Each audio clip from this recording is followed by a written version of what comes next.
Hello friend, नमस्कार। दीपाल अपने YouTube channel पे बहुत प्यारा बहुत मजेदार सोहर आप लोग के बीच में लाई हूँ। आप लोग के तो अच्छा लगेगा तो लाइक करना, शेयर करना, कमेंट जरूर बताना है आप लोग कैसा लगे ये सोहर आप लोग को।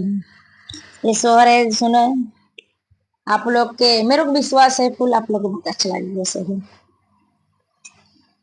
हमारे जनम लाला नवा हमारे पिया, हमारे जनम लाला नवा हमारे पिया, हमारे जनम लाला नवा हमारे पिया।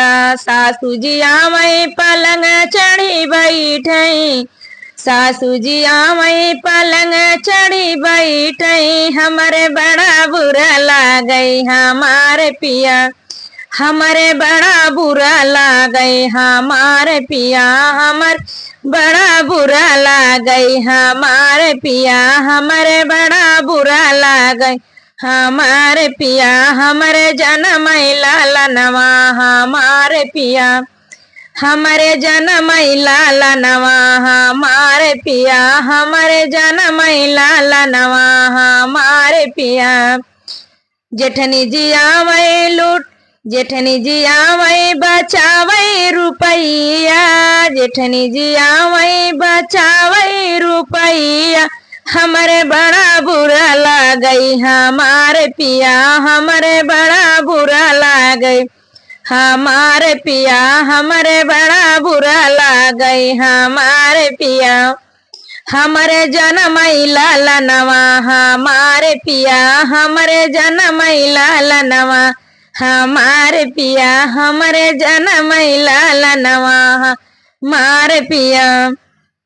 ननदी जी आवई कजला लगन के, ननदी जी आवई कजला लगावई, हमारे बड़ा बुरा लागई हमारे पिया, हमारे बड़ा बुरा लागई हमारे पिया, हमारे बड़ा बुरा लागई हमारे पिया, हमारे बड़ा बुरा लागई हमारे पिया। हमारे जनम लाला नवा हमारे पिया, हमारे जनम लाला नवा हमारे पिया, हमारे जनम लाला नवा हमारे पिया, हमारे जनम लाला नवा हमारे पिया, हमारे जनम लाला नवा हमारे पिया।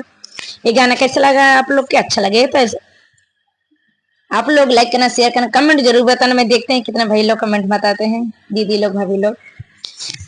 आशा नहीं उम्मीद करती हूँ आप लोग जहाँ पर होंगे स्वस्थ होंगे, मस्त होंगे, अपने अपने काम व्यस्त होंगे। आप लोग इतना व्यस्त ना हो जाए, हमारे चैनलों को ध्यान दे जाए। आप लोग हमारा भी हौसला बढ़ाओ, जैसे आप लोग सब लोग हौसला बढ़ा रहे हो, सब लोग सपोर्ट कर रहे हो आप लोग, ऐसा हमारा भी सपोर्ट करो, हमारा भी हौसला बढ़ाओ। मिलेंगे नेक्स्ट वीडियो में, तब तक के लिए बाय बाय।